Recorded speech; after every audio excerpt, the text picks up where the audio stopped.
Hakuna mtu aliyeumbiwa kuwa maskini katika hii dunia. Ni fikra zako tu ndo zinazokupotosha.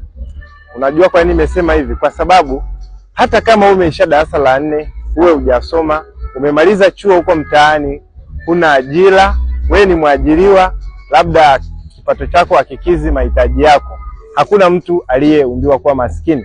Kila mtu ameumbwa akiwa na hitaji lake katika huu ulimwengu, na hawezi kuwa maskini endapo akiamua yeye mwenyewe na kunuia kutoka moyoni. Biashara ninayoifanya mimi haihitaji mtu aliyesoma sana, haihitaji mtu mwenye vyeti, haihitaji mtu mwenye pesa sana. Inahitaji mtu mwenye mtaji kidogo tu, 195, na nia ya kuanza biashara kutoka moyoni na juhudi zake. Lakini pia kitu kingine cha muhimu, awe tayari kujifunza.